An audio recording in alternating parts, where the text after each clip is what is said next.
Well, I think we lost connection here, so we're gonna try getting another one off.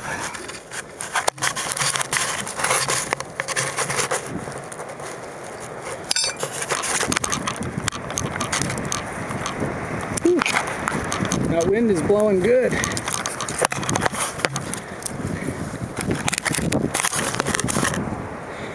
All right.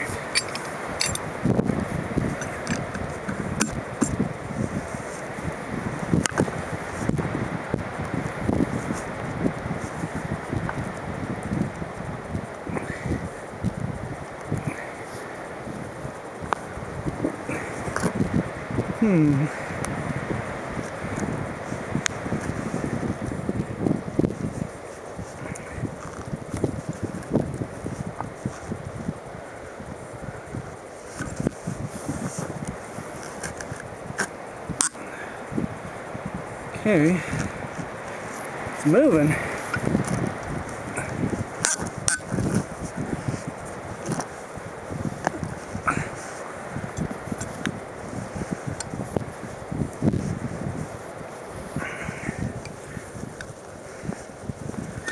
Wow,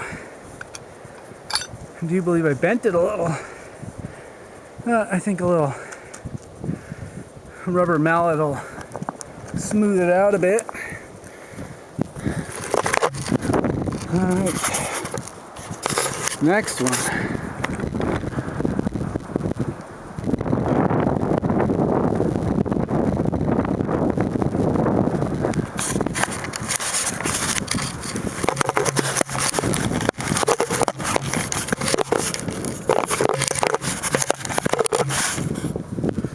Alright.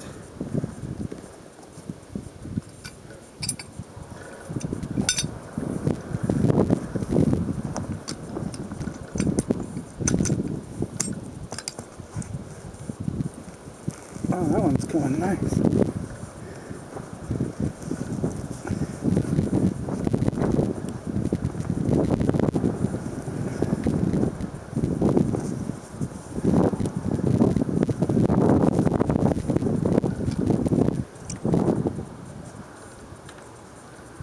That was the easiest one yet. Alright. See if we can get this other one back. Trying it.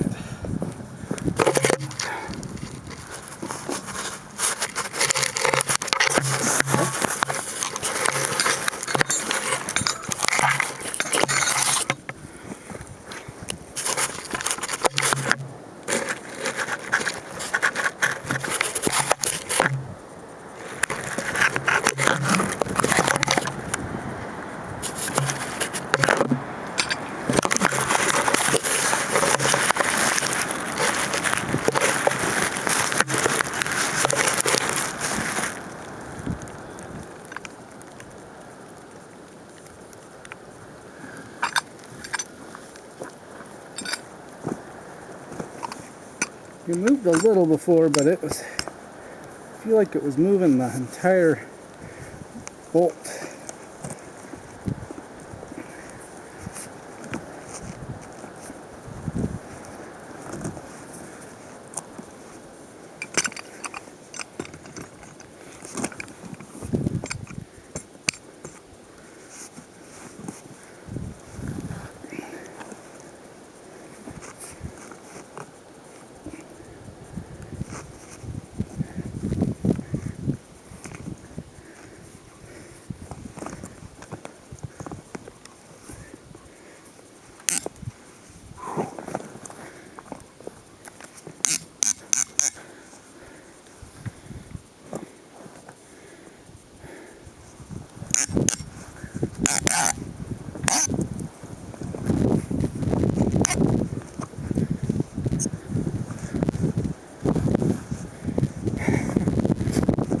Like it's bent the bolt again. Huh.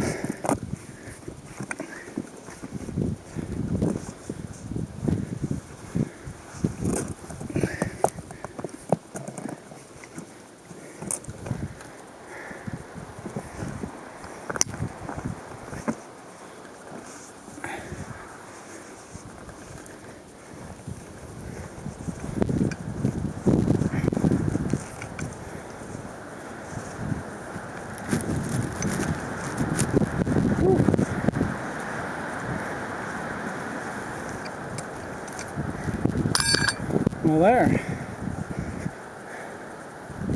Got all 4 of them off. So now I can drill holes into my 4x4s and then screw them on. So that's nice.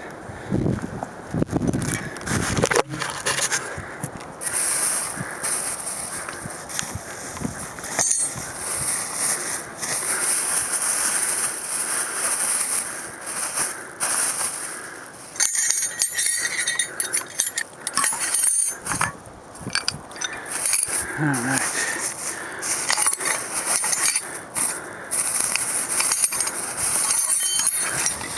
We had a bit of an interesting math problem.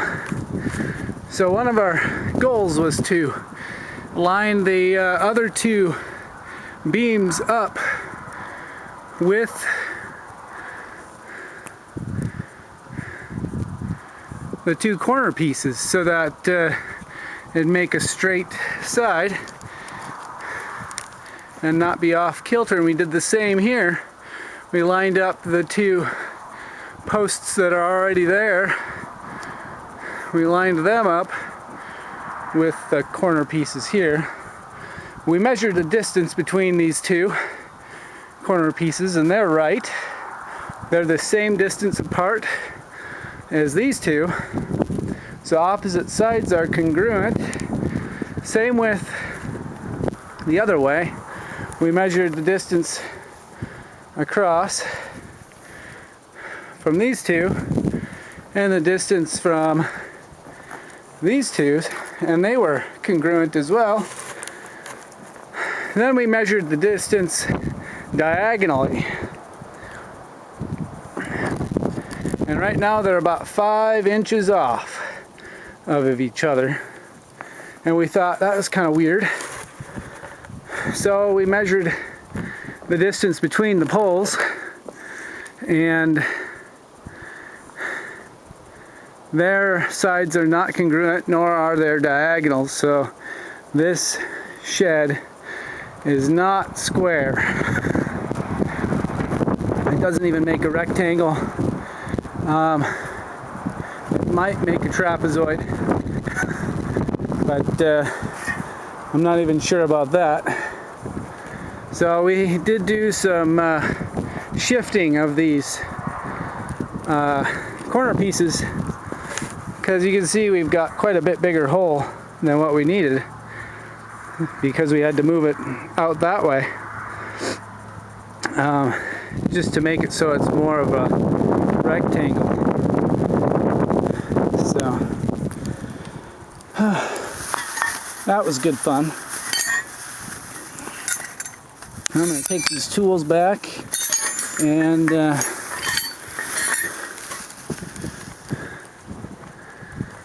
probably find something else to do.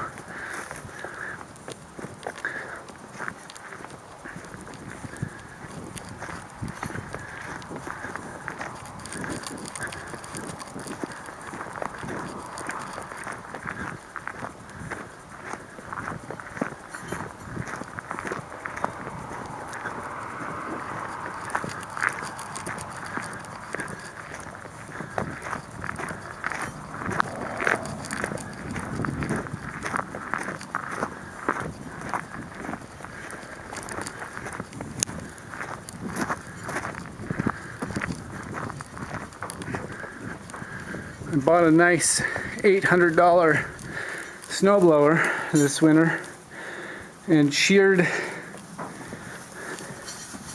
one of the pins on the blade.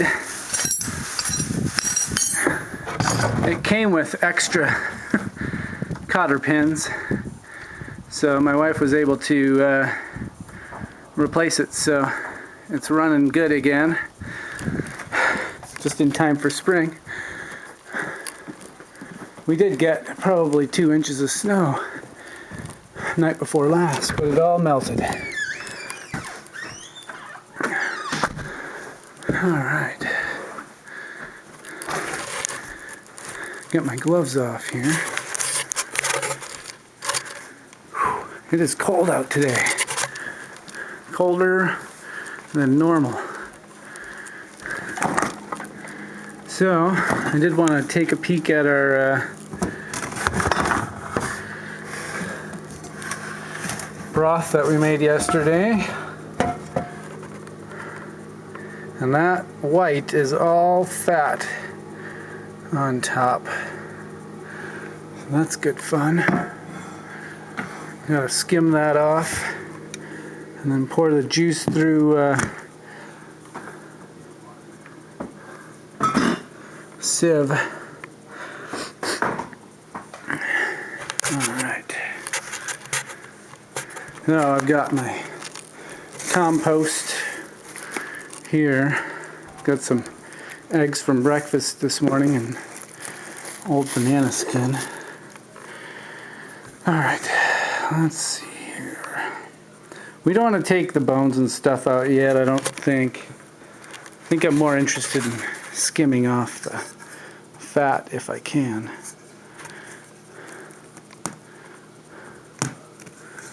Whew, that is thick. I'd say quarter inch. My goodness.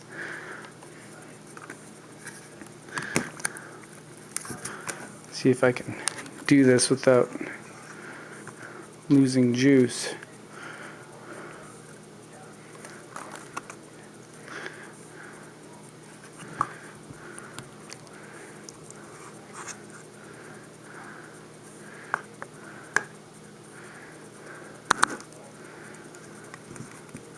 Since I'm going to be straining it, I probably don't have to get it all out, but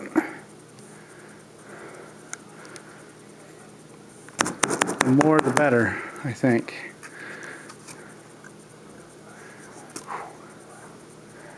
That is thick.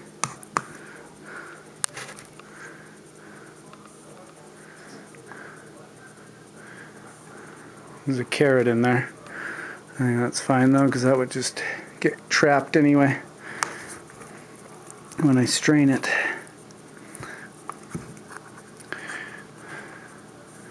I've seen other people make it, and there's not nearly as much fat. But that's because I put a lot of pieces in of fat with a little bit of meat on the fat.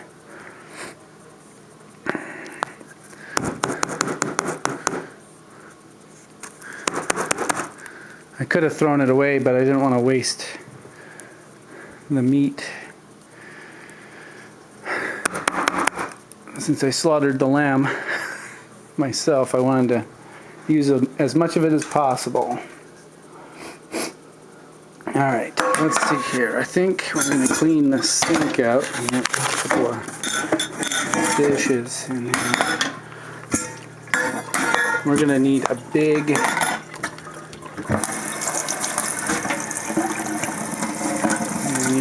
pot to put all the juice into. So, let's see if we can find something here.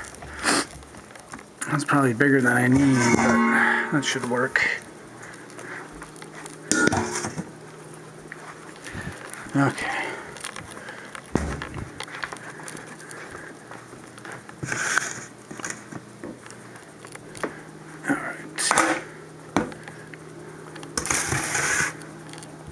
I am going to have to put this down. We'll see if I can set it up so that you can see what's going on. We'll see how that works. Alright. Oh yeah, strainer's over here. I think.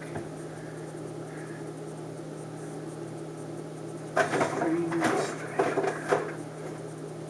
Oh yeah, it's way up there. Top shelf.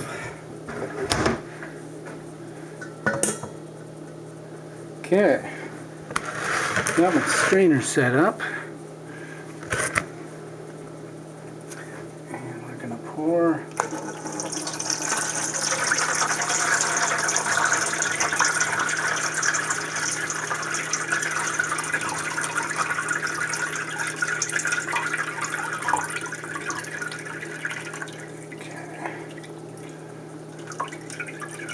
from the very bottom. There usually is really good flavor, so I've got to pick what we can out of it.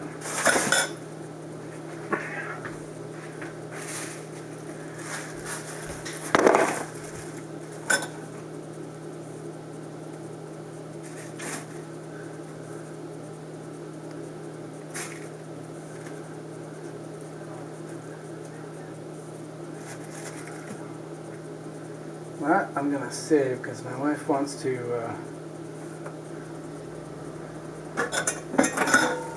do some jerky out of that and give it to the dog, so they become doggy snacks. Not sure she'll use that. We'll see.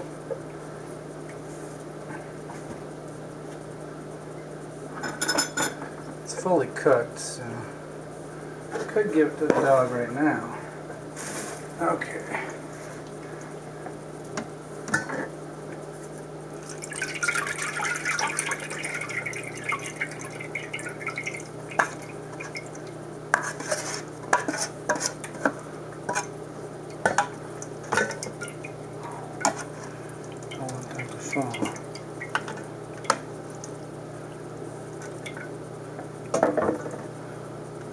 Do that for now.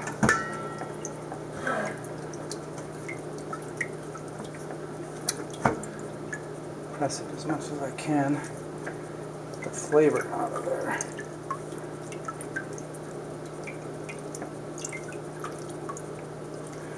That's where all the flavor for your beef broth comes from. Onion and carrot. Chunks of fat that I put in there.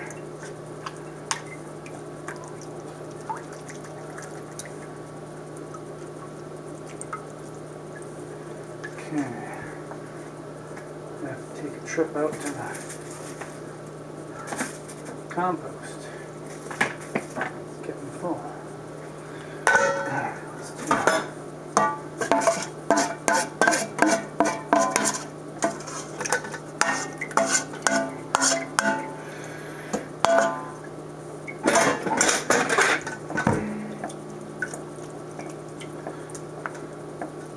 Probably got enough meat chunks out there, and fat chunks, to do this a few more times. Alright.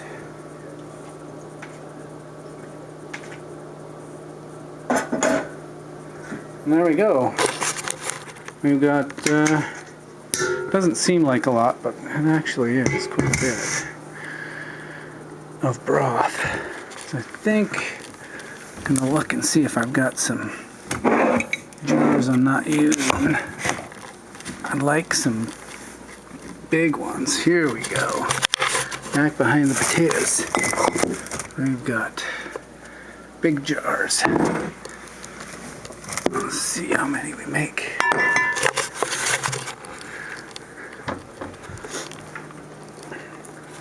I filled that pot up about a ½ inch from the top with water, so you got a decent amount of liquid out of it. I'm going to set this down again. I have no idea if you can see any of this, but I gotta get this poured.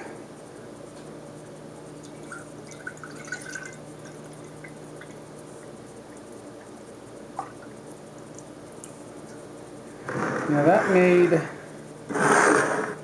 a little over 2 quarts. I think these are quart jars. Yeah. Pour some in here. Even it out. Maybe a little more.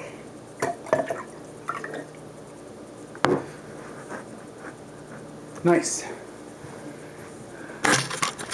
So there we go. We've got two big jars, a little over half full each, of lamb broth. So that's fun. So a little later today we will be having the UPS deliver 2 52-pound boxes of trees. So it's a little bit chilly out still. We're not sure if we should be planting quite yet, but it's exciting to get the trees. So, all right, have a good day. Probably talk to you again later. All right.